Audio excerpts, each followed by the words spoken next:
Hi everybody, and I am live. I'm going to ask you for the usual 5x5 there. Just let me know as soon as you can, and then I'll get into what I want to talk about. So last night. Okay, tomorrow is the next one. Last night is the previous one. Last night, I got cut off because my internet just basically went. So Virgin Media internet. They were having outages last night and yesterday, and so I just cut off. And I should have mentioned it at the start, so the possibility, and I didn't. But anyway, and just on the off chance that they still haven't fixed it, I think they have. It's been going okay for me. If it does go, it goes. There's not much I can do about it. But so I hope you're all well. And looking for this. Someone says 1705. Okay. I'm going to assume you can all hear me anyway. I'm going to assume you can hear me. I'm going to have some tea.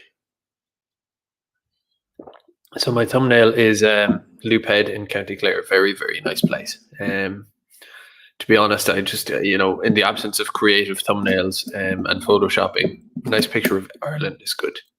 So I just have a bunch of stuff basically to go through, like a bunch of random stuff that accumulated over last weekend. Just random bits of news and all of that. I just want to go through it, some of which I haven't seen, or whatever. So this is just maybe hopefully sparing you some of the sleuthing Telegram and Twitter and, seeing this, basically a news review. In terms of myself, I attended the goings on today at the forecourts in Dublin. Which confused some people because I was trying to say, like, in a way that doesn't insult anyone, I wasn't there in support of the court case or the demonstrators, which I'm sure some of you here are the demonstrators. That doesn't mean I'm actively against either the court case or the demonstrators. It just means I'm not there cheerleading. That's not what I went there for. I went there just to see what was going on. Again, I am kind of taking a bit of a neutral, position, whether you kind of like that or not, or just no position. I was just there, I truly could say I was there in a kind of objective capacity in a way, really. The only bias I had today is that I don't like the media. I don't like RTE and blah, blah, blah, and all of that mainstream media. I don't like them. I have that bias. But besides that, today, not really. I have arguments. I could say, in one sense, the court case itself, challenging the state legislation on it, that's understandable. The not socially distancing among the demonstrators, that's I suppose you could, in one sense, say a personal choice. But in another sense, putting aside the health aspect of it, the arguments people could make it's dangerous, blah, blah, blah. There's also the question of, just generally speaking, say from a propagandistic point of view or a PR point of view, as we call it these days. Is that good or bad? I hear people making the arguments that that's an unbridled bad thing, and I can see that point. I accept if people want to go there, whatever. I'm not pissing my pants about it either. It is what it is.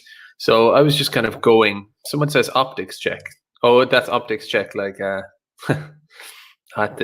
understand. So again, I'm not pissing my pants about it on one hand, but I'm not there. I wasn't there cheerleading. I was just there to see. I more wanted to observe the media because I know the media have their little feeding frenzies on these things. They love it. Which is, I noticed Keith Woods on Twitter was saying, in a reply to one of my things, he was saying, while they love it, the reason the media love a thing like this is because the right-wingers, or whatever you call them, the demonstrators, the Gemma crowd, his argument was that the Gemma crowd, the reason the media love it so much is because the Gemma crowd, or whatever that crowd is, are giving them, the media, what they want on a plate. Again, someone says true neutral. I am neutral on that. There's a level of subservience as well that goes beyond theory and political and PR and propaganda theory. There is a level of discomfort I get as the weeks go on with just sheer obedience to it. I don't know. there is an element of, again, I support the measures in a way and whatever, and it's good against this pandemic is good against globalism and blah blah blah. But at the same time, you go out and you shake someone's hand, and I wouldn't, not that I would do that, Drew Harris, of course, but that kind of thing of you start to go, oh, this is getting a bit ridiculous, isn't it? How many times can you be? It does get annoying. So basically, I wouldn't say I'm in the middle of the road on that issue, the event today. I wouldn't say, oh, my opinion is perfectly in the middle of both sides, because that's bullshit. You never will have a perfectly middle position. I'm not trying to say I have a middle position. I'm saying I'm not really hugely pushed. Like I said to some of those demonstrators who would recognize me today, I was kind of just saying, listen, you pick your battles. This isn't my fight. I'm not trying to insult you or say you're wrong or any of that. It's just like, I'm not here like that. Okay. So that was basically that. I mean, and I have expressed, if people accuse me of being like, what's the word? Cowardly on that or whatever, I've expressed my opinion on this at length already. I've made my point. And for example, someone says, stop derailing. Oh, they're talking. So you're chatting amongst yourselves. Sorry. But, no, I'm derailed. But it's just, I've made my point on that. For example, the people down there at that demonstration today, I can't stop them from doing it or encourage them to do it. They're just doing that anyway. They already did it last. No problem, lads. They already did it last time. So it's a self-sustaining thing that's got nothing to do with me. I had nothing to do with it the first time. So it is its own thing. So I'm just going down to watch this thing that's already happening. And anyway, that all aside, I'm just making the point that I've stated my position on this clearly, this kind of stuff. So whatever, there's no point, pissing the bed over it anymore, or having really even having the argument. So anyway, I went down mainly to see the media, because the media do, it's just interesting to see them. Let's say there's, I don't know, 12 of them and camera people and all of this. Keith Cookman, I don't know if you're talking to me again, chat.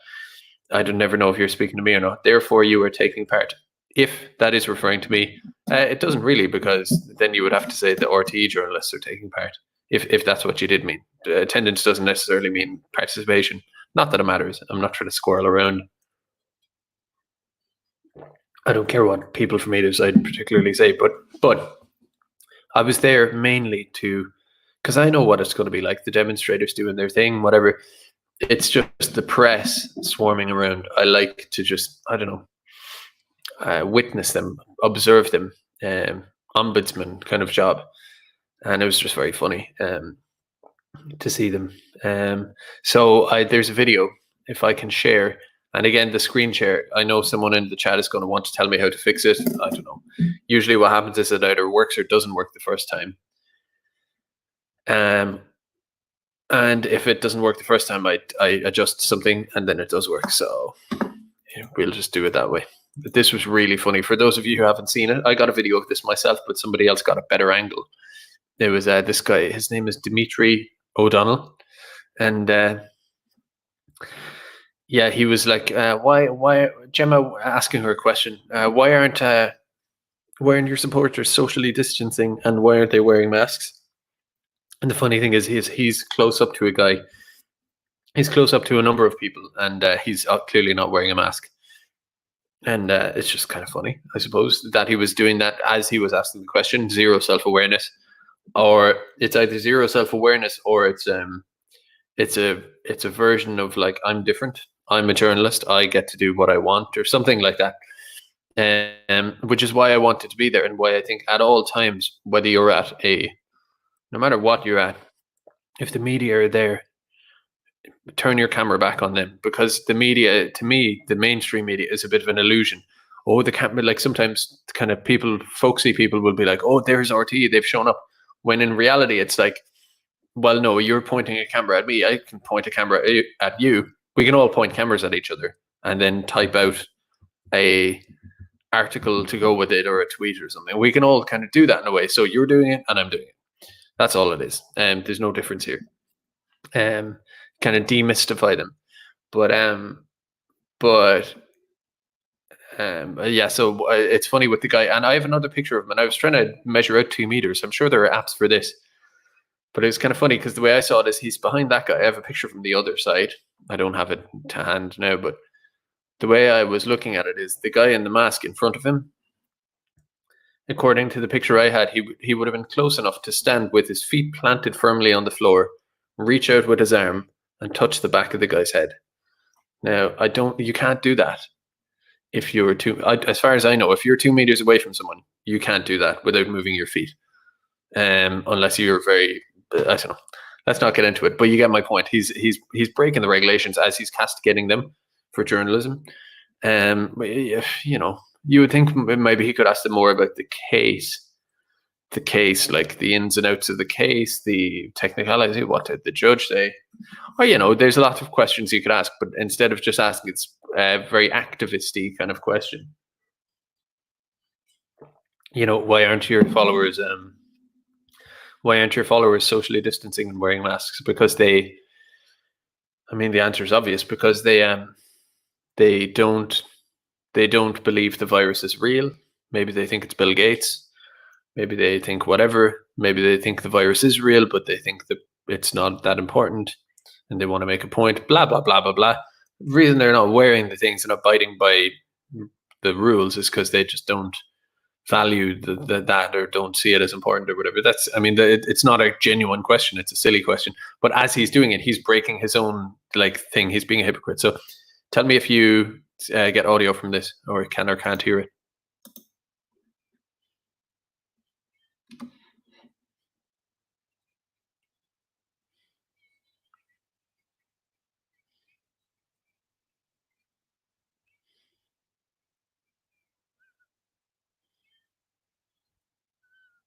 Can you all hear that? Oh, you can't hear it. Oh man, it's just annoying. But I can make this work handy enough.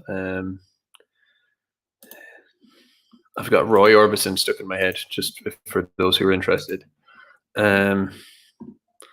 Just said I'd mention that. It should work now.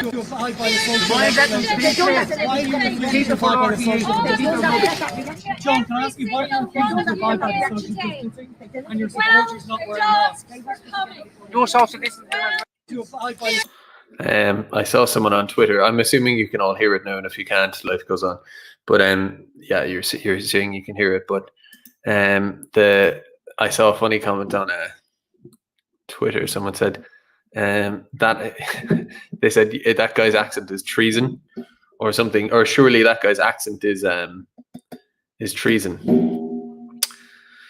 But anyway, so that's that guy. And what I noticed is I had my camera out pointing at him and I zoomed in as it happened. And I noticed as after he said it, I had this little smile on my face, kind of involuntary, because it was just funny. I think what I was kind of, enjoying or something about it was that I could see the guy has the suit and tie on and the satchel and the journalist costume. And he's like, oh, I'm very important. I'm here as the media. I'm the media, or I'm the news. And I could see in that moment he got excited, and I could see the excitement out of him, and I could see him lunge forward. And he probably had been trying to keep his own rules, but he broke it. And I could see that bit of excitement, that visceral dislike of the crowd he was covering, and all of that kind of burst out of him, and he kind of lunged forward and got excited, kind of like a child. So that was funny. So there's another thread here for you all. Professor Jeremiah Hunkelberg. I have links. I actually used some links in the description for the stuff I was going to do yesterday, and I've added new stuff, so this isn't in there. But Twitter @allpassingthing. You can see the Twitter handle there yourself, so that's as good as a link in my book. So it was this big long thread about Jeffrey Epstein in Ireland, and I didn't actually read it. That's the kind of nature of things. I saw it. I was like, oh, I'll read that later. And it's later now, so let's have a look at it. got a lot of likes, a lot of attention. I saw a lot of people being like, wow, that's very interesting. So let's have a look. Oh, I mentioned a video a few weeks ago or a few days ago, about last week, about Mouthy Buddha. He did this video on, again, if you can't find it, Mouthy Buddha BitChute, his most recent video, something about pedogate. This kind of like reasonable video on the pedo thing and stuff, this mass international elite pedo ring stuff. Again, like, 80% of the theories on that stuff you'll hear and details are going to be off the wall and crazy. But again, there's never smoke without fire. There's something to all this. I mean, this guy was a known, perv, pedo of some description, kind of trafficker type of guy. And I think it is one of, I'm going off a bit here, but bear with me. The thing I find interesting about Epstein is just that for all the, the basic, the basis of your average conspiracy theory is that the government, this and that, are conspiring, and it's all mad behind the scenes and whatever, like, of all of those things, the Jeffrey Epstein thing rings so strongly. I know there's the meme like Epstein didn't kill himself and stuff, but it's worth just always having a little think about that. Maybe once every month, dwell on it for about a minute and just think about that. He was found dead from hanging himself in his cell. And I think the two details that are enough for me, I don't need proof beyond this. I just, again, you take a certain set of facts, and at a certain point you have to make your own conclusion in this world. Sometimes you have to just go with what you think feels probably like what is the truth. And the fact that the night he hung himself in his cell, what was it? The two security guards were asleep and the cameras were broken. Now, I don't need any more than that. All right, I don't. And that's official mainstream. For those who don't know, official mainstream, completely uncontroversial news. Those are the facts that are alleged about what happened. The two security guards were asleep and the cameras were switched off. Now, again, that is like something, or the cameras were broken. That is like, so, and he was taken off suicide watch like that day or something. But the cameras and the security guards, that's like something, you couldn't write that in like some kind of like cheap TV show, it's just, that's enough for me, to be honest. I'm convinced that there's I don't know what it is. I don't believe all the theories on it and the conspiracies, but that there is smoke to the fire on all of this stuff for sure. So that's why I'm interested in this Epstein thread to do with Ireland from Professor Jeremiah Hunkelberg at All Passing Thing on Twitter. I do urge you to go subscribe. One of the best Twitter accounts I'm aware of. So I'm just going to read it basically word for word. In 2002, Jeffrey Epstein rolled into Dublin for a secretive event with some of the world's most powerful people. Photographers were not allowed inside the event, but the details have slowly leaked out over the years. Exciting. What was the event and who hosted it? The Academy of Achievement is a US-based organization who specialize in bringing young leaders face-to-face with powerful world figures. Yeah, bringing young leaders face-to-face. Okay, interesting. So it's this kind of, basically we're talking elite people, in an elite event for elite or so-called elite people for its own sake, basically, for them all to mix. So the political background of their appearance in Dublin was related to the signing of the Good Friday Agreement some years earlier and the need to push for sustained peace. The Academy's website has a lengthy interview with Trimble and Hume from 2002.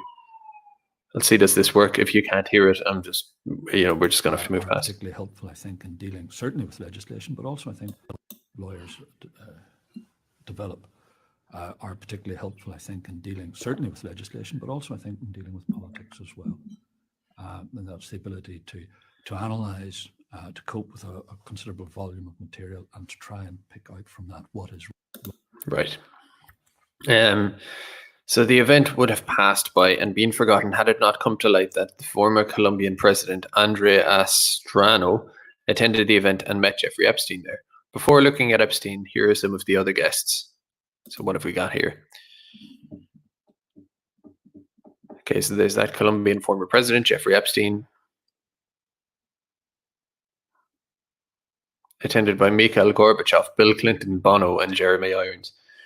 That reminds me, there's a film I hope I'm going to be reviewing, all things going well, side point, this coming Thursday. It's called The Mission, and I'm hoping to review it with a guest or two on Thursday. I haven't watched it yet, but I will between now and then.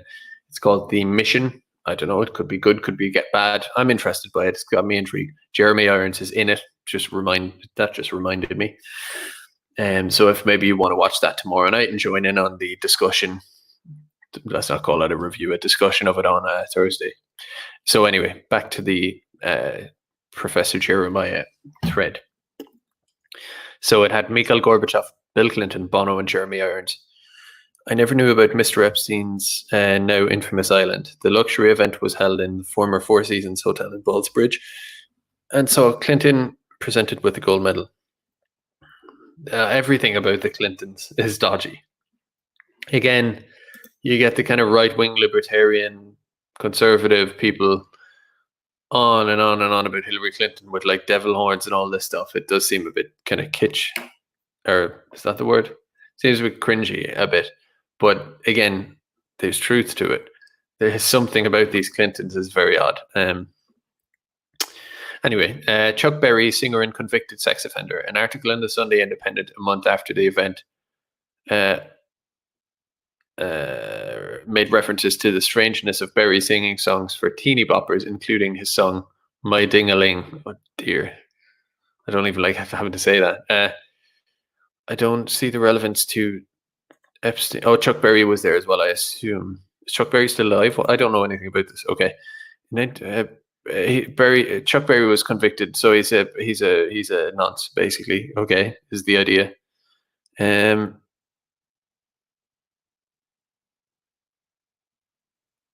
Okay, you might recall that the Academy set up shop in the Four Seasons last month in a blaze of non-publicity. Their stated aim is to inspire youth with the dreams of achievement in a world of boundless opportunity. This is presumably why the guests brought along to motivate the young academicians. I don't know that word really very well. Included their sporting idol Roger Bannister, and that all-new singing sensation, Mr. Chuck Berry. Okay. That's interesting. I'm kind of slightly lost on that. If Professor Jeremiah Hunkelberg is in the chat, let me know. Was he? So he was. I'm just going to assume he was at this event or something like that. Okay, I will just move on to other bits. The same article also makes reference to Roger Bannister, a famer runner. Bannister was not only connected to Jimmy Savile through his pace setter Chris Brasher, but more importantly, his son Clive get this.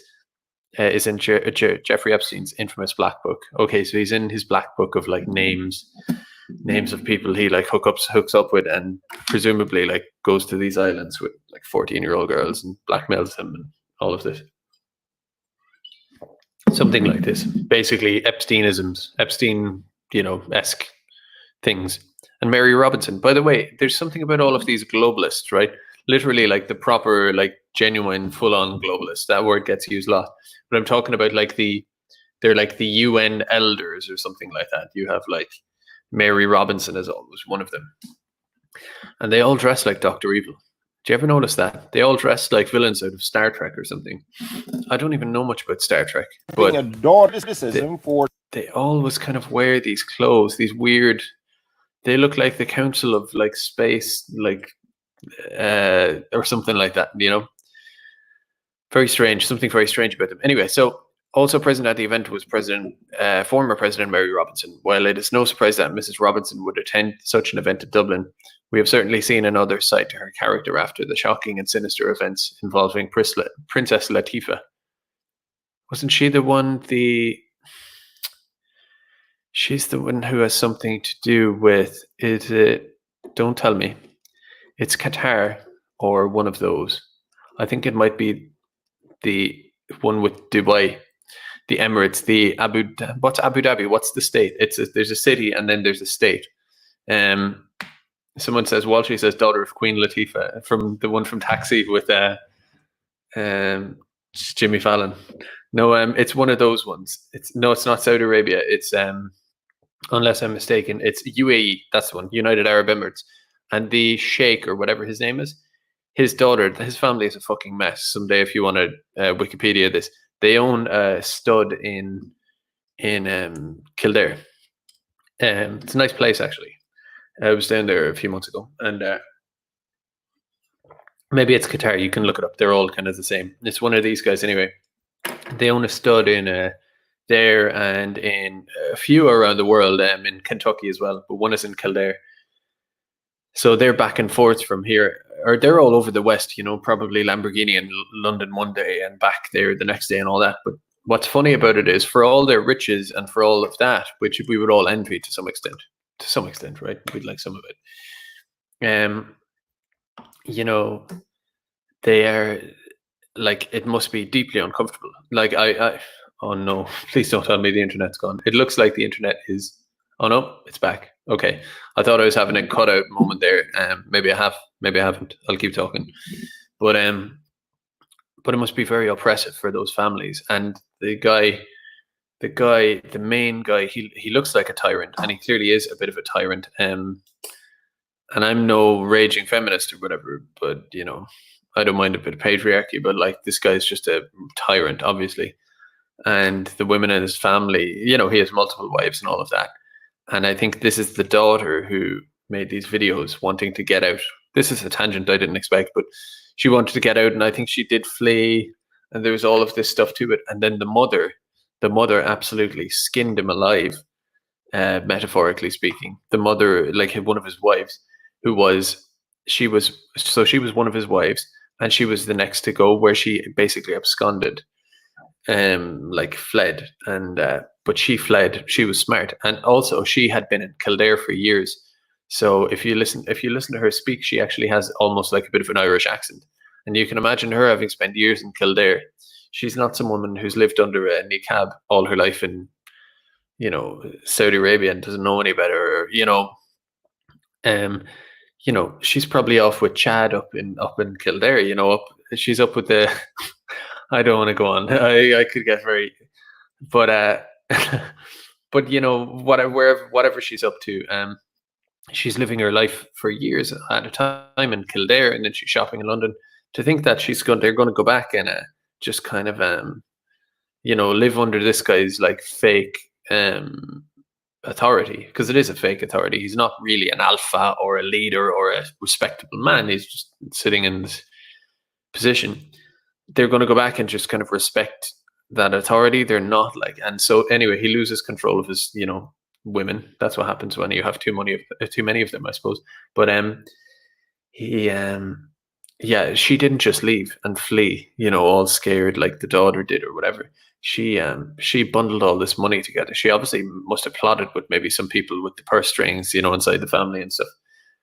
Very Game of Thrones. And she went away with loads of money. She like took the house, like commandeered the house in London, and then engaged in a divorce with like some of the Queen's legal staff and all of this stuff. So she went full on, like, you know, Lady Macbeth, or maybe that's a bad analogy, but you know, she went for it. Like, she wasn't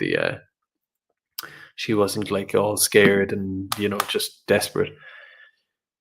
She knifed him on that, which is kind of funny. But as it happens, I think that Sheikh's dad actually was a great man. I think he did things for, whether it's the UAE or Qatar, that actually brought that place into its economic development. Was a statesman, a transformative statesman. But I doubt so much is true for the son. Anyway. Sorry. So I don't know what Mary Robinson did with Princess Latifah. That's interesting. I'll have to find out some other time. President 2 was Mary McAleese. Oh yeah, that's the other Mary president. McAleese recently threatened to leave the church because John Vanier's sexual abuse of women. McAleese was a long-time promoter of Vanier. In 2014, she wrote of Vanier, I think I can think of no greater exemplar of the Catholic faith. Okay, so the Irish contingent also included Bono. He is pretty self-explanatory these days. That's funny. Let's just gloss over that. The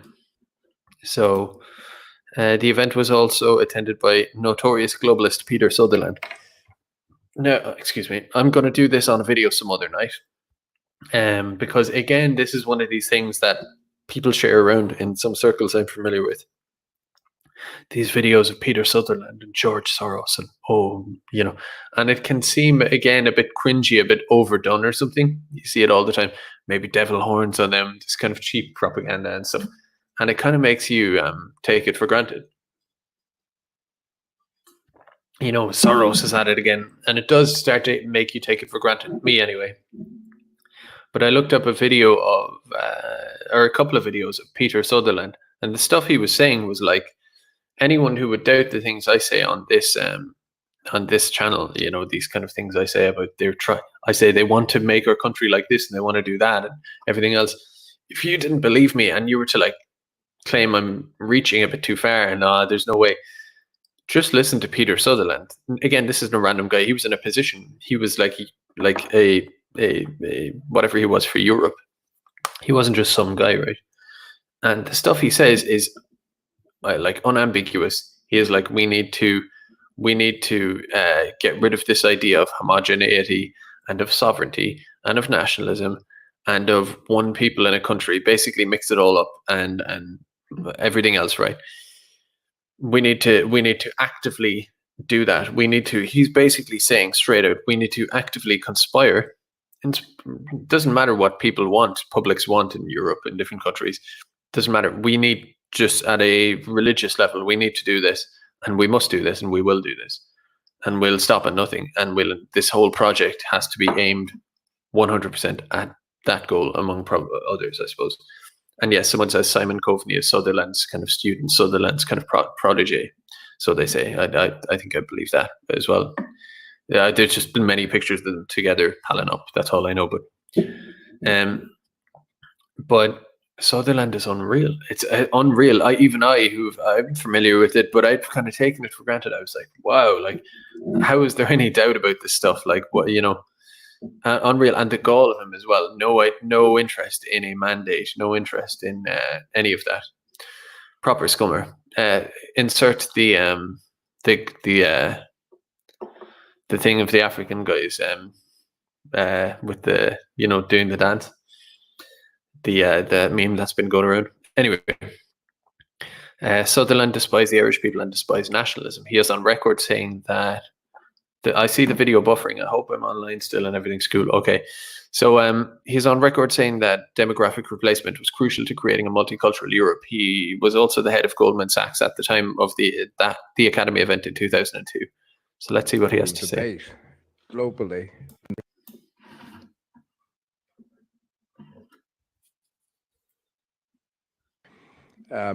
It's not flattery to say that Sweden has been playing a very constructive role in the whole debate, globally and regionally, in regard to migration.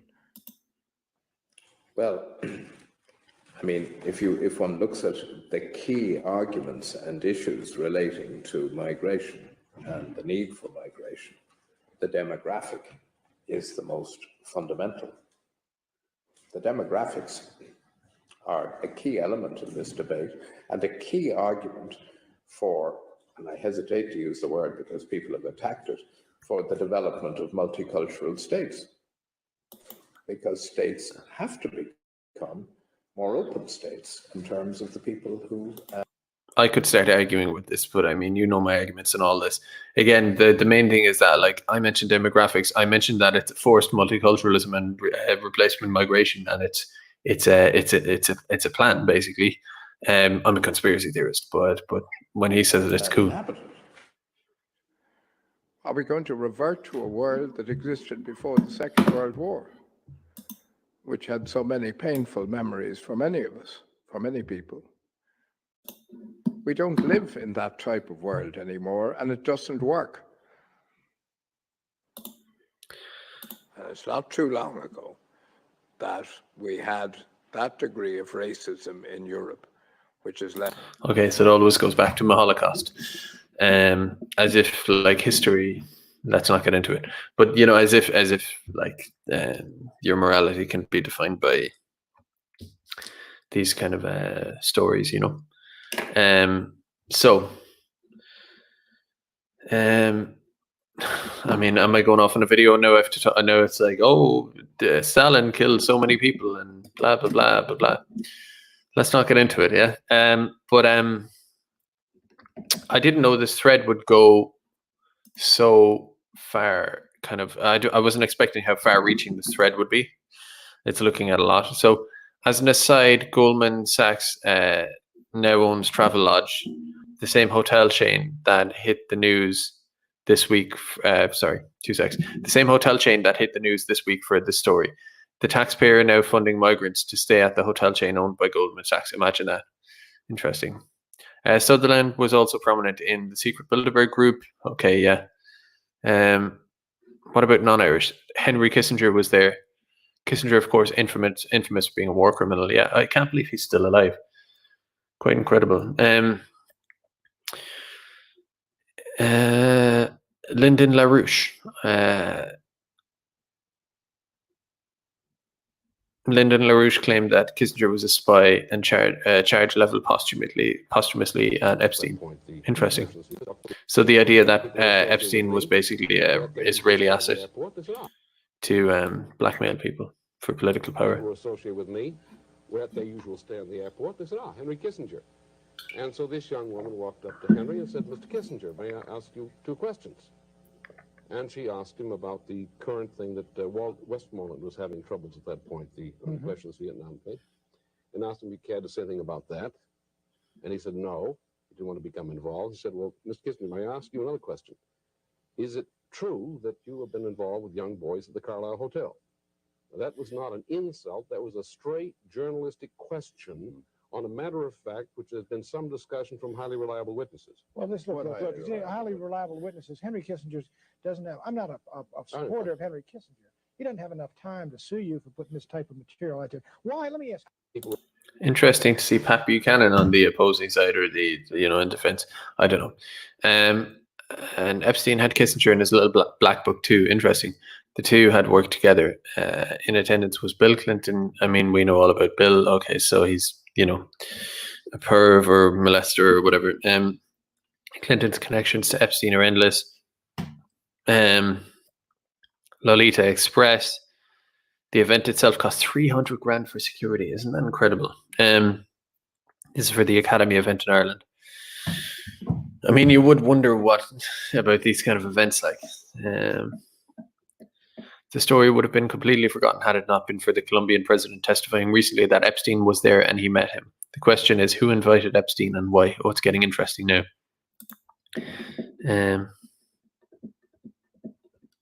It's getting interesting now. Such money, such power, such wealth on display in Dublin. Some very noble attendees, such as Human Trimble. Some not so noble, such as Epstein and Chuck Berry. At the very least, we should ask, why was the event private? Why would 400, quote, high school kids be specifically brought face to face with those involved? Wow, I was kind of being thick for a second with this here. I was kind of get so lost in the Peter Sutherland and this and that, I forgot about the actual central tenet of this thread, which is that there were 400 high school kids brought along to meet these guys. I mean, it could just be elite grooming in the kind of innocent sense, or they could be molesting children left, right, and center. Who knows? So, how bad are our leaders as judges of character? How can you spend $300,000 on security for a single event and not know that a convicted sex offender, Berry, and a prolific human trafficker and rapist are in town? Good point. Do these people not hear whispers? Do they not have security saying to them, it's probably not wise to hang around with these characters? True. They would know, for example, if for some reason I became a billionaire and for some reason I was tangentially related to these circles, they would go, yeah, but he's notorious for saying, bad things about immigration and this and that. And, so he absolutely can't be there. It's not like they wouldn't have the ability to cleanse or purge themselves of something that is deemed as undesirable and intolerable. They would be completely, they have armies of staff and PAs and this and that working for them, and PR agencies and everything. And like they said, $300,000 for security. They would know everything about everyone and all of that and be conscious of image. So why wouldn't they say, well, if so-and-so couldn't come because they said something bad about broke political correctness, then why should we be bringing a convicted sex offender to a bunch of children? Is that Harvey Weinstein? Am I wrong there? It just looks like him. Probably someone like Weinstein, Or anyway, nothing in this thread is speculation. Questions, yes, but no speculation, no conspiracy. Make up your own mind and ask why these people are so quick to lecture others on their faults while attending events with someone the caliber of Epstein. Interesting. So there's a lot going on there. Okay, so I'll basically leave that. That was interesting, lads. I enjoyed that thread. And there's so much more. I have all these sorts of random bits here that I must just go through really quickly because I may as well just like bullet or whatever it is. What's it called? Fire round or quick fire round. So I don't know. This is just here. New Zealand, Ireland. Most of you have probably seen this. We have a similar population. We had our first COVID cases the same days. Our total cases are like 15 times more than theirs. Our total deaths are like what, 50 odd times more than their overall deaths. And what they did was close their borders basically early on and only let their citizens in, probably among other differences, but that's a crucial one, key determining factor. Here's something, I don't know if you'll get the sound for this, but it just made me laugh. This made me laugh. It's interesting and it made me laugh. You'll know why in a second. So the story here is, here's some world news. This is like the Euronews bit where we go around the world. If I had a map behind me or a green screen of the world or something traveling, that would be cool, but I don't. So Somalians protest over fatal. I like this channel, Africa News. I like to go to these types of channels to get some of these local weird stories. But so Somalians protest over fatal police shooting to enforce lockdown. So basically Somalians didn't like the lockdown measures being put on them in Somalia by the Somalian government, whatever government they have. I assume this is in Mogadishu. And so they started rioting and all of this. And I assume, so in that context, a police officer shot someone. And then there would have been more protests and more riots, and on it goes. So that's what happened. So here's just a little window into Somalia, wherever it is in Somalia. And just enjoy the narration. This is on Africa News. I hope you were able to hear it. Tensions flared in Somalia over the weekend, causing angry protesters to burn ties and demand justice. Confinements and travel restrictions against the coronavirus are proving extremely difficult to enforce. Residents are giving security officers a hard time. I'm only joking, lads. This is London. I edited the title. This is in London. Good trick, wasn't it? I know, it is Somalia. It is Somalia. But, there could be ambiguity, which is kind of funny. But the person's voice is funny. It sounds like a gay Chinese man. And the reactions from security forces have infuriated the Or it sounds like he learned English from a gay Chinese man, and he's African himself. Population who are opposed to preventive measures against the coronavirus. This demonstration will continue until the government senior officials is killing. They have the right to do so. I'm very sorry for the incident that happened last night, and I share the same sorrow you're feeling. On Saturday, the banlieues of Paris, lads. Oh wait, no. So that's just a bit of that. Here's another interesting one. This is interesting because of it's the comments. Just to look at the joys of and blessings of diversity. The joys and blessings of diversity around the world. We all think it's all about Europe, but we're not the only ones out here, And M3 says, I feel gay listening to this. It's not, don't beat yourself up. It's quite an accent. But this is what was it? Jewish community falls anti-Chinese sentiment in South Africa. Interesting. Okay. So let's just have a quick kind of peruse through the video. In South Africa has taken a stand against racism targeted at Chinese citizens in the country. Anti-Chinese sentiment has been growing in Africa and other parts of the world as more cases of coronavirus continue to be reported. CGTN's Julie Shire has more. 13 people in South Africa have so far been diagnosed with COVID-19. Fears of its spread has sparked anger towards the Chinese community. There's this ignorance that it's a China virus. It's not a China virus, it's a global virus. And in fact, we're all in it together. A global recession is pretty much on the cards. And so the reliance as the WHO must be on facts and not fear, and on science and not rumor, because there's so much incorrect and fake news going around, which is inflaming the sentiments. It's estimated that over 300,000 Chinese people live and work in South Africa.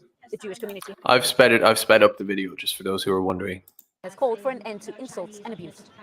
In a show of solidarity, its board of deputies visited the China Mall in Johannesburg. We are seeing children at school being discriminated. We're seeing in shopping centres Chinese people being abused. We can't stand for that. We have to stand up against hate. Some shoppers here are being cautious using protective masks, but others do not feel threatened. Okay, so that's the gist basically, and but I just found the comments are interesting because, you know, it's this whole idea that you have these evil white Europeans or Irish people or whatever, right? But you actually look around the world and it's not a bed of roses, because you have, so here we have, what a shit show. You have Jewish community false anti-Chinese sentiment in South Africa, as if that's not a mouthful enough already, or like a lot to think about. The comments, because this is an African channel, so we are going to assume that most of the commenters on this channel are African. So I found it very interesting that I'll be accused of these things now because this is Africans talking. I found it very interesting that you did not interview any black people to get their take on the anti-Chinese sentiment. I suppose their opinions don't have any value. Interesting. So resentment comes with the territory. Have you seen how the Chinese are treating Africans in Africa? They deserve what they get. Yeah, of course. Last Trigel mentions as well the Chinese response to black people in China. Yeah, you know, that has a long history. You go back to the origins of the Tiananmen Square protests were rooted in anti-African immigrant riots against the Chinese government at the time. And if you look up copper mine Zambia, Chinese African stuff, if you look up that and have a look through headlines, there's been many cases over the years I'm familiar with in Zambia where Chinese slave driving miner bosses or whatever will shoot their staff, the African workers, and sometimes the African workers will mutiny. And there was one case where they pushed like those old mining carts down like a tunnel, like from a cartoon or whatever. They pushed one of them down a tunnel and to crush one of their Chinese owners. But every time the Chinese do that in Zambia, when they shoot, it's happened a couple of times, they shoot some of their workers dead, murder them, and the Zambian government will sweep it under the rug with a nice bribe from China, obviously, or at least that's what we must assume. What else have we got here? So I don't want to be accused of this kind of stuff by YouTube's algorithms or whatever. So I'm going to say Jays, right? He says, you can read it there yourself. I can't believe Jays have the audacity to speak on anti-Chinese sentiment in Africa, considering the fact that they've been discriminating against black African immigrants in Israel, which is true. You can like that or lump it, like it, dislike it, whatever, but that's a fact. I hope Africa deports every racist non-black from its continent. Okay, so mass deportations, coronavirus made in China. This person says, I didn't say that, even though it's true. More about Jays. This word could just draw the ire of the algorithm, I would say. Bulldozing Palestinian homes. Chinese secretly taking our resources. Drive them out of Africa. Foreigners have to go. Only African allowed.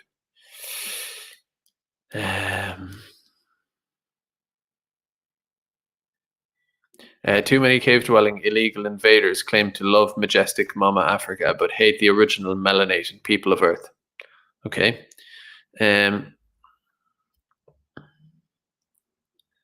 So yeah, so it goes on. That's just an interesting thing to kind of be aware of. This the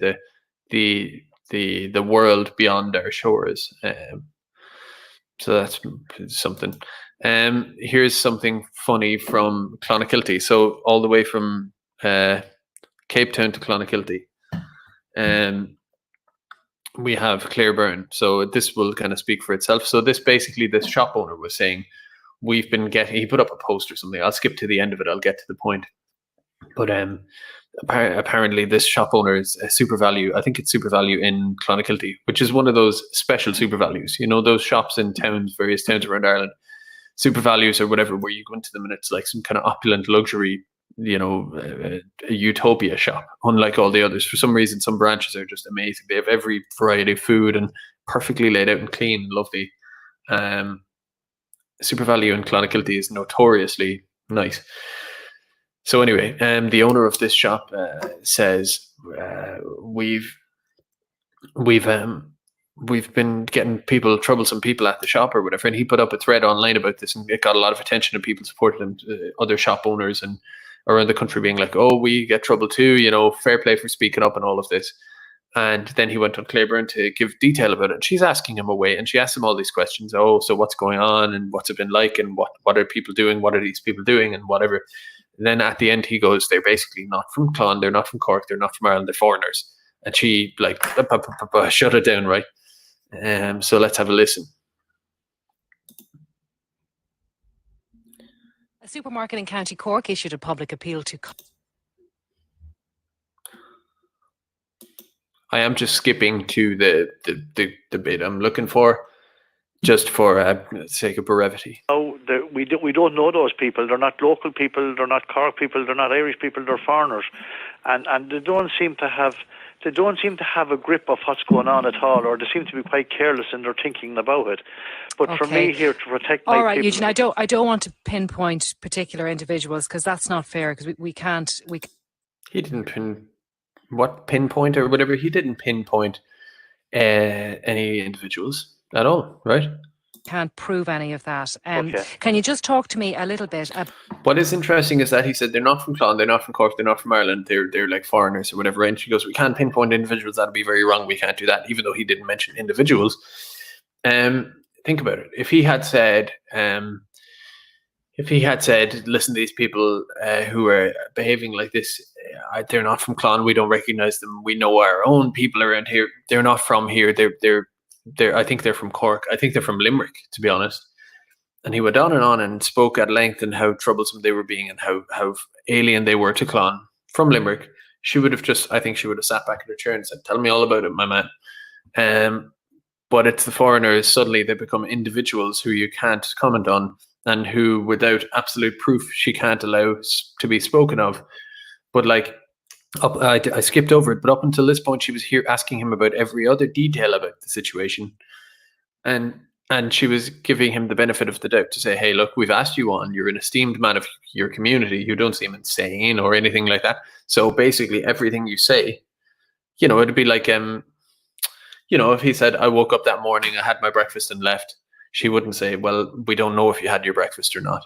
So we don't know if we can't let you say that because you just go, you know, for the purposes of this, you know, we're interviewing you, we're asking you your perspective. For the purposes of that, we just generally kind of just grant you loosely that what you're saying is you at least believe to be true or is true. That's the premise all the way through. But suddenly the kind of what would you call it?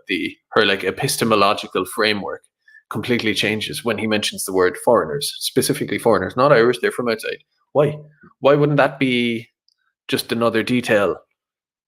And not only just another detail, but it is an important detail. It's probably the most important thing he said, but yet that's what she ruled out. It's probably the most, like, just objectively to the story, it's probably the most like, well, what's going on there? What's going on in Clon? What's that about? But yet she rules it out. Someone said something about so someone last Trugale, I think, mentions media training and all of that kind of stuff. So it's just a total snake out there on her behalf. About what it's been like running a frontline service, because so yeah, she's terrible. She's one of my least favorite, actually, and she's sharp enough, you know, and well presented and all of that, but one of my least favorite, a pure regime bot, I would say, effectively like a flesh bot, like a you know what I'm saying, like a real human version of an online bot, in a sense, like as characterless, as externally directed, as, you know, all of that. So anyway, I'm flying through here. We have Ken Fox thread. Ken Fox. I don't know who Ken Fox is. It's been going around the place. I assume it's a reliable source. Nobody's been quamming about it. So the Department of Justice spent 131 million on providing accommodation to residents of direct provision last year. This is an account of exactly where the money went. That money went obtained under FOI. So someone told me this is interesting. Chopper here in the chat says it's a great thread. If you want to talk me through it, if you want to like maybe mention the bits that hit you hardest in the chat, I'll it could narrow my focus down a little bit. So I'm just looking at this for the first time. So out of, what are we talking? 131 million. Asylum seeker accommodation, support and maintenance, auditing, building maintenance. I mean, the accommodation. So 100. I mean, to me, there's something kind of nothing new about it. Like I do kind of find myself just going, I know they spend lots of money and it's kind of corrupt and it goes to all of these gombeans and that's what it is. But is there any particular aspect of it that sticks out? The highest earners were Mill Street Equestrian Services. They received 11.6 million. They have provided accommodation at their Mill Street Centre in Cork and at other centres in Kerry, Tipperary and Waterford. So again, Chopper says you'll see the big ones jump out. Okay, I'll take your word for it. So Mill Street Equestrian Services, they received 11.6. Mill Street, okay. See, sometimes I feel like I'm going to be thick and miss stuff because I'm live and I'm just kind of not taking the time to. In real life, I would just sit here for like a minute or two and just dwell on this, but I can't do that here. So, okay, so there's millions going around to these lads. We have the next highest earning firm was East Coast Catering. I've heard of them. They received, and I've heard of Mill Street as well. 11.1 million. North Dublin, and the now closed centre at Hatch Hall. Okay.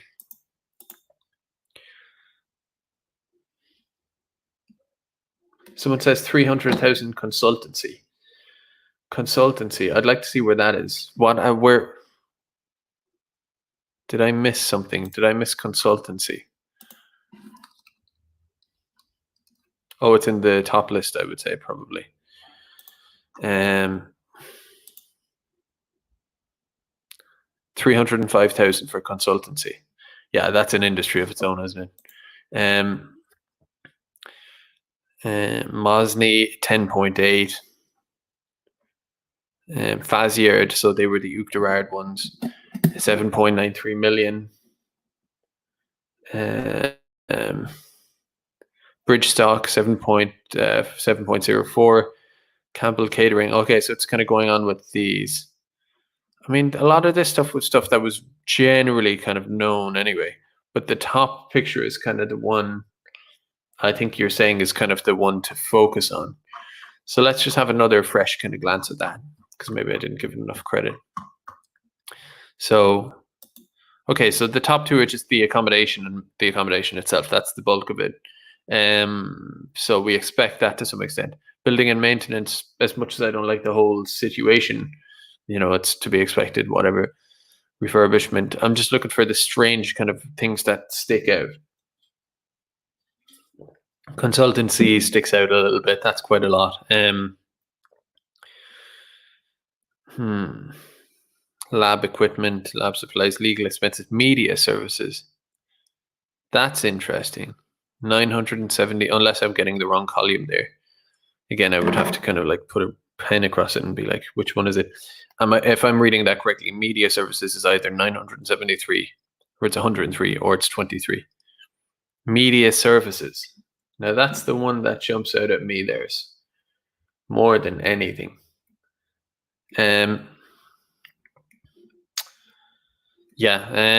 Media services 973. I feel like I'm expecting a couple of trolls. I'm starting to recognize a few of them as these NGO people who have been instructed. They've all been telling each other, don't the Grant Renos and the lads in the all of you guys in the chat and whoever else, myself, whatever, you name it, people online, don't pay us any more attention. They're like, don't pay them attention. It's like free PR for them. Like they're giving us views or whatever. So now they've kind of hidden away and they don't want to engage, which is like, Perfect.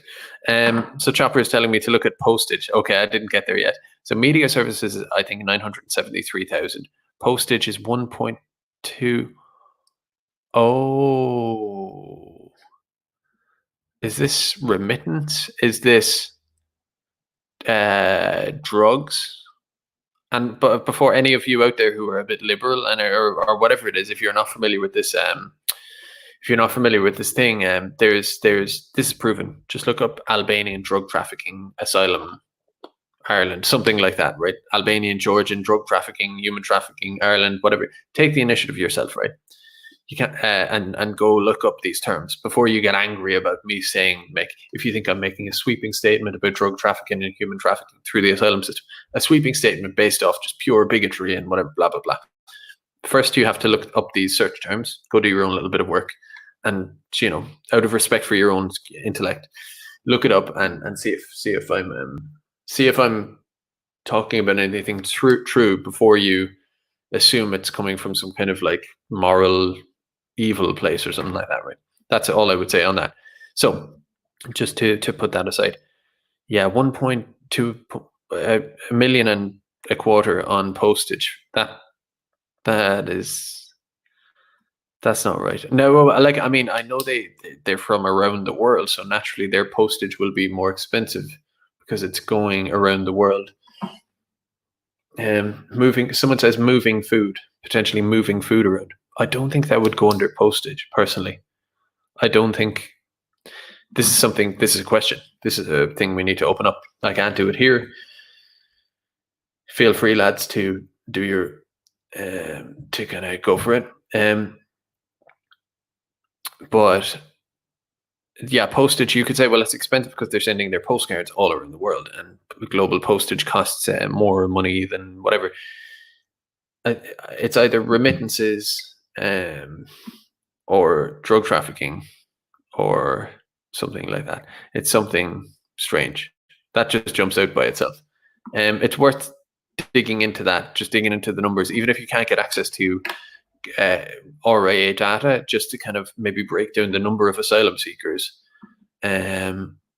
First, try to isolate what would be included in post. So if you're thinking about something like food transport, maybe that falls into another one. So if you can ascribe those to other things, reasonably so, and you can reach a conclusion that it is probably just standard post, and then you would divide that 1.25 number by the amount of asylum seekers in Ireland for that given year, and then get a per person per head cost of postage.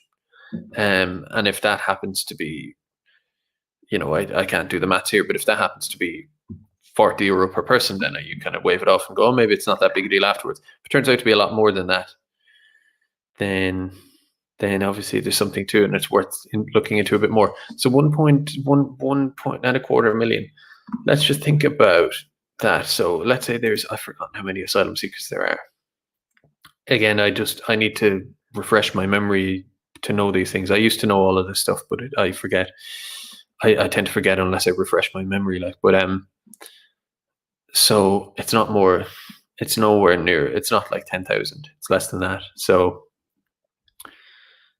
yeah, I don't know. Anyway, it's a story for another day, or a story for you guys to look into. I'll take a look at it myself. But I suppose let's just leave it off for now. Thank you for Chopper there for letting me know about that. So this is a thread or a point from the Patriot Gale on Twitter. You can look him up. I think he might be in the description. In case there was any doubt about what Massey Asylum stand for, here is it in their own writing found here. All migrants to be given a free home after 3 months. Make no mistake, they want you and your kids to house the third world. Now, so this is here in their kind of charter. People should not be in reception for longer than 3 months and should be enabled to get housing in the community as early as the process is as early in the process as possible. There's no doubt about that. I'm not going to say they're giving them housing easily like that. I can't verify it or whatever, but my feeling is that there is some kind of direct pipeline from these asylum seekers to housing. That kind of skips the queue ahead of Irish people. Again, when people say I'm saying that with no evidence, I don't. There's circumstantial evidence around the place. There's nothing solid on that because it's just a a lack of data. It's not that it's proven wrong or proven true. It's just it's not clear. Nobody quite knows the story with that. My feeling is that that's the case, generally speaking, because simply for the fact, for one, there's the racism card. For two, there's the fact that every person in here has about 5 NGO advocates to their name, whose only job is to get these people, empower these people. Whereas you or I or anybody else, we don't really have that. We have whatever, if we need social housing, we have whatever guy is behind the glass in the office or whatever, and you're dealing with him. An asylum seeker will have a bunch of advocates. So just on that alone, I think it's most likely they get to skip the queue. But there's no, it's funny because the same NGOs who would tell you, oh, you don't know that, stop saying that, you're fear mongering, you're hate mongering, all this stuff. But on the other hand, they'll be saying, well, we should have open borders and homes for all. We should have all these asylum seekers should be allowed to go straight onto housing because they're poor asylum seekers. By the way, anybody who wants to come here and apply for an asylum, there should be no direct provision. And the test would be racist in itself. So basically, anybody could be an asylum seeker, and any asylum seeker should be given a house. Like they don't even try to really hide that. So on one end, they're saying you're scaremongering or hate mongering to say that it could potentially be a certain way right now.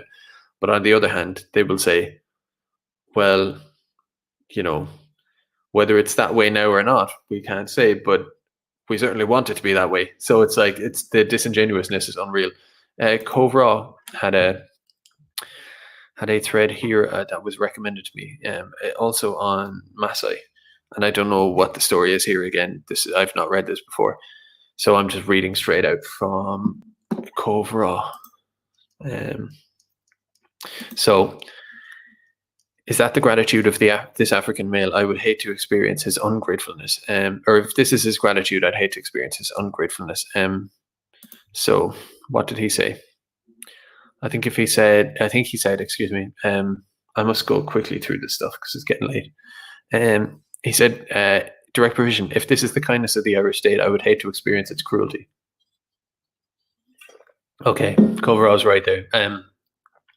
If that is gratitude, I would hate to see the ingrate side of this person.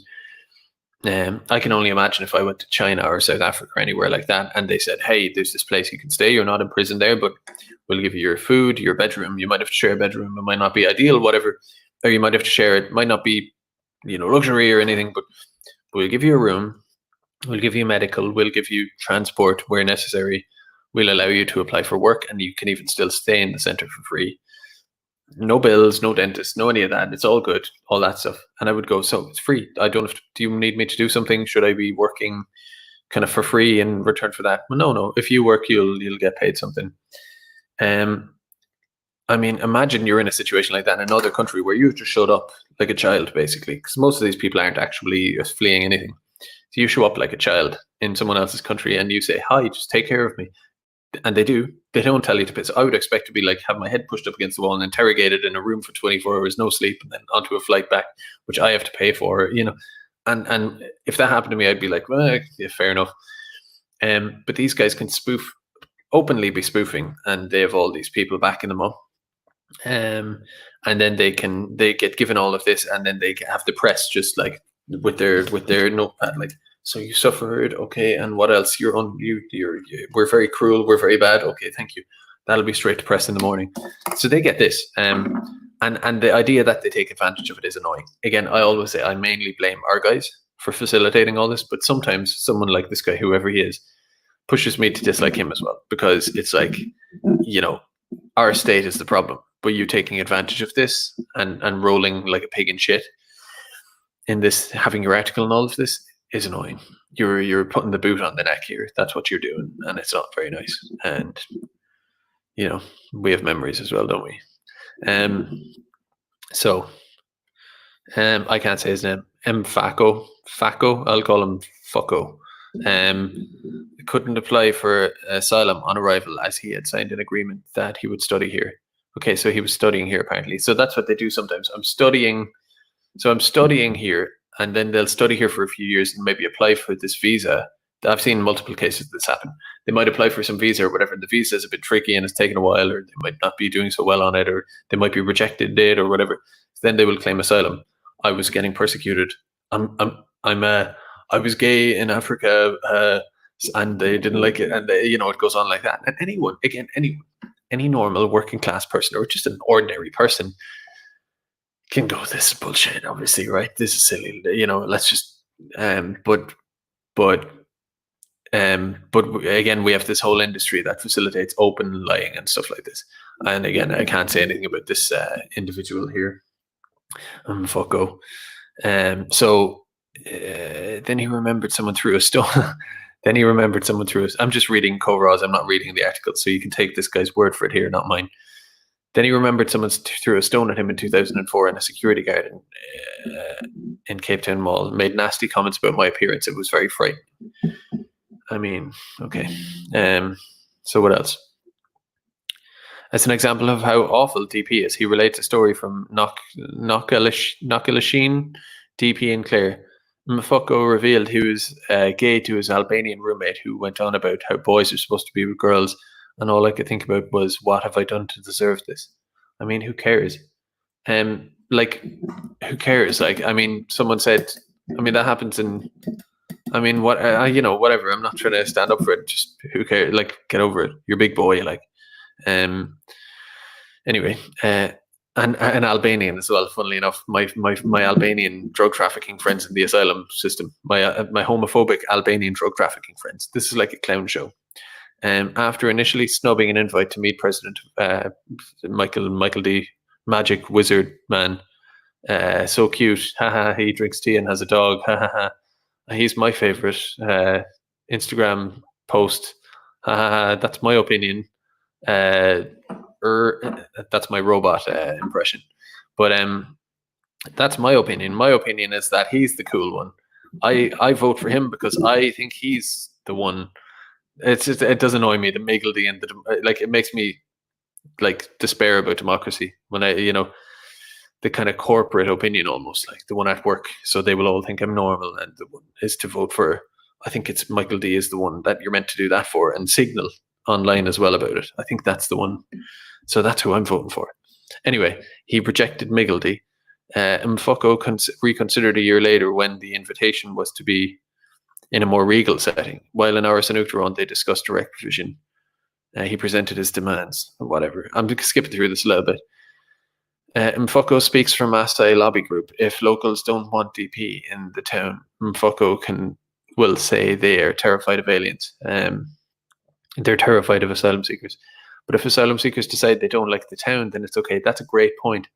It's okay to add their voice against the local DP center. That's great. So if the town says, yeah, we don't like, if they came straight out and they said, we don't like these asylum seekers here, maybe not every day, one of them, we don't know them all, but just in general, we just don't, it's like, I just don't like them. But it's like, we just don't like them being here, right? Off with their heads, right? Not allowed. But the asylum seekers say, we don't like the town here, we want to leave. That's allowed. That's a great point. No hate infraction passes Mfuko's radar, whether real or imagined. Here he assigns motive to Facebook page. So he's trying to say the okay emoji was racist. Someone used it. Looks like he'll be busy reporting all the white supremacists once the hate crime laws are in. Okay, yeah. According to Mfuko, the bureaucrats in the Department of Justice are comparable to the vanguard of the far right in Ireland. He then compares the content of Charlie Flanagan's speech on birthright citizenship to the way racial purists argue against migrants. I mean, whatever. You can imagine the stuff he's saying there. It's described. By the way, I wonder who is paying for this. His prep. He's on prep. Okay.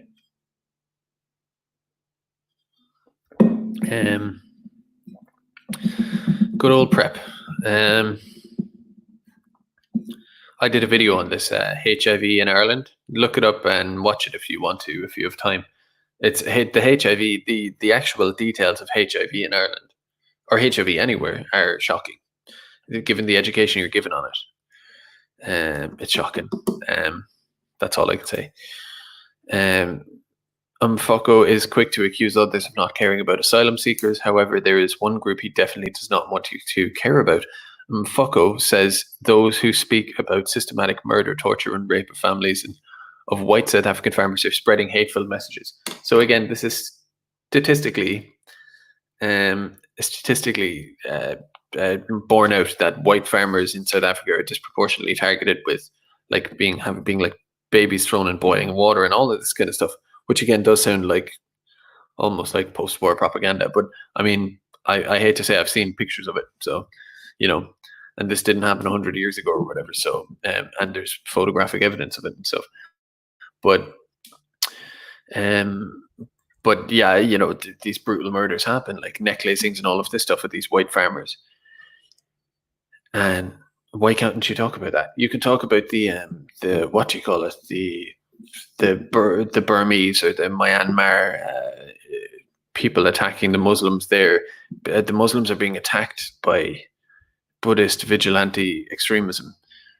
No problem. But if you talk about white South African farmers are being targeted by black South Africans, or mainly black South Africans, for murder and basically borderline genocide, or definitely ethnic cleansing, kind of ad hoc, you could say, ethnic cleansing.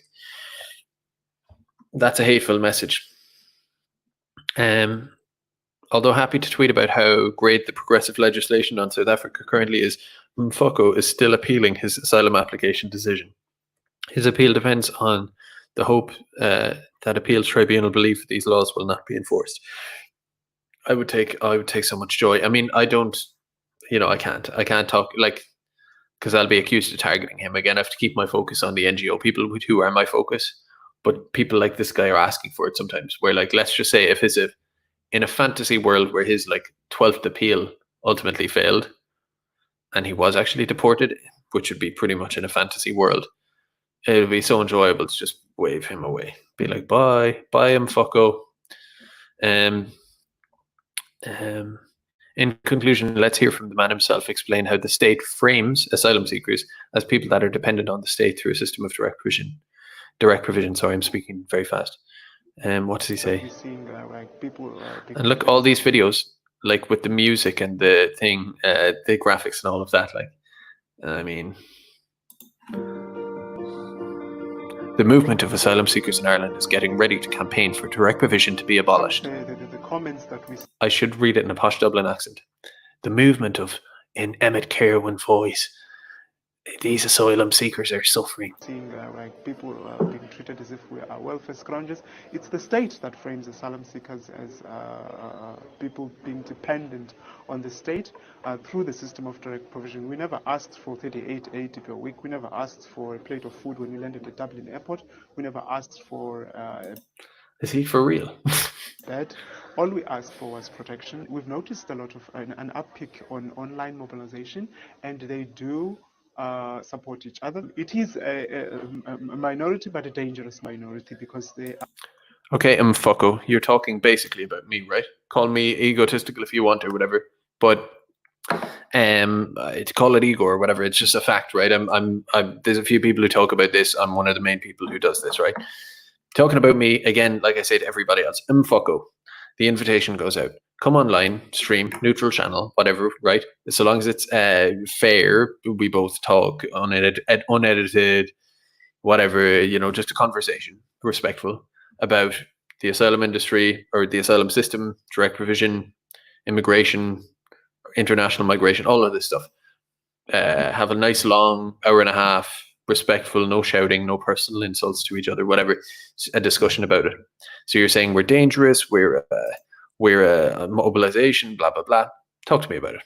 Prove me so wrong, prove me so hateful. Beat me on the facts, beat me on the moral argument.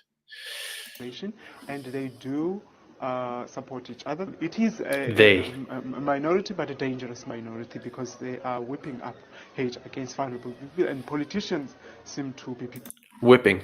Is it whipping like this or whipping like that? But again, I'm back to my old point that it's we're talking stirring, fueling, provoking, you know, inflaming. It's all that. So it's always whipping. So he went with whipping. What did he say? Whipping up hate. Classic. And politicians seem to be picking up. Noel Grealish seem to be picking up. So you have an elected representative repeating the same kind of thing, and we are coming up to elections. You might see even more of that rhetoric coming through, and it's distressing for an asylum seeker to have to hear that, particularly when you've been in the system for a very long time, waiting to get out and actually go and live there. We have to remember that there are hundreds of people in direct provision who are trying to get out of direct provision, who have already their status determined, so they have a positive decision. They are allowed to stay in Ireland, but can't get out of direct provision because they struggle to find accommodation. We will go into the various cities and towns that have emergency accommodation centers and direct provision centers, and speaking to members of the public, and so that we can engage the politicians as well and get Irish people to speak to their politicians. Engage the politicians, all of this. This is all NGO language. These raising awareness, engaging politicians, pushing for change, and all of these languages, or these figures of speech. Those are all, he's learned all of these from the NGOs. But and what's interesting is a guy like him. Most of them fall under this category. Some of them genuinely are, what could you call it? Nietzschean, will to power people who have genuinely created this whole world around themselves. There's not many. Some of them, these NGO people, have actually kind of almost their will to political power. They've really forced it, and they've pulled it out themselves with a lot of help from the state, but they've done a lot themselves through their own will and ingenuity, even though I don't like them. That's a very rare minority, some of them. Most of them are like this guy. They think they are very powerful or very important or influential or something like that, or kind of esteemed and relevant. They think they are naturally that way because they're having the mics and the cameras and the lovely flattering. Imagine if, like, again, someone will say I'm bitter or envious or whatever. I'm not. But just imagine how cartoonish it would be if the media pointed a camera in my face, right? Call me on the other side of this debate. If Joe pushed a camera in my face, gave me the graphics at the start, the nice music, and such an uncritical platform to say whatever I want, like he is, for a minute and 2 minutes. And then I get invited to Áras an Uachtaráin to speak to Michael D. Higgins, I would start to think I'm naturally I've done some really important stuff, and I'm really relevant in a certain way. So they have these ideas about themselves, you can tell, and it's completely fake. It's just, you are just a kind of a tailor's dummy for whole other people, other level to you. You're just a prop, and you're making the right noises, and you will kind of benefit from it. But ultimately, it is what it is. I think you get my point there. So this morning, Mfoko was interviewed by KFM radio about asylum demands not being met by the state. When it was put to him that we are in an emergency situation, so then you can you not appreciate the difficulty? His answer was unequivocal. Okay, let's quickly listen. Say this with the greatest of respect now, and I know you'll understand that I'm just positing the question. People will say, these people in their thousands came to this country. This country gave them refuge from the appalling conditions abroad. This country opened its borders to people who were fleeing war, famine, persecution, and made what provision we can. We are in an emergency situation, so can you not appreciate the difficulties that the government then are encountering? No. What would you like the government to... No. I'm sure he said more after that, let's be fair, but I'm sure the answer also was something like, yeah, no. In any case, it seems odd that Mfoko can develop such a homo persecution complex living in Cape Town, given it is, quote, one of the 10 most popular gay travel destinations in the world, unquote. A gay man fleeing the undisputed gay capital of Africa to seek asylum in Ireland. Very funny. Okay, listen, lads. Well, there's one more direct provision story here, isn't there? What's this? Oh, that was opened up from a previous thing from Cobra. So that Twitter account here is Cobra. It depends. I'm not I'm shy to ask Gaeilge, but Cobra Dublin. Yeah. So that was very, very, very excellent thread, actually. Now I'll go back to the camera. I have more stuff here. I don't know if any of you are still there. I have a few more things, but it's gone on too long tonight. There's always tomorrow. Tomorrow's a lovely day. That's a song. Tomorrow's a lovely day by Urwano, the World War II pop star. She someone says before we go, is Kim alive or not? I'm not sure. He hasn't rang me in a few days, so we'll have to. I don't know. It's not looking good. I think I'll leave it there, and I'll be back tomorrow. And hopefully Thursday night we'll be having a discussion about the mission, which Vera Lynn, someone says, is the song. Tomorrow's it's a lovely day tomorrow. It's actually quite a nice little song. Back tomorrow for more cozy rambles, and Thursday for hopefully for the mission discussion about that film, and we'll see how that goes. So I'm off to bed basically, and thanks for watching. See you tomorrow. Oh, do subscribe as well, just in case you've been unsubscribed, or if you haven't yet, I would greatly appreciate that. So I'll leave it there. Good night. Thanks for watching. Bye.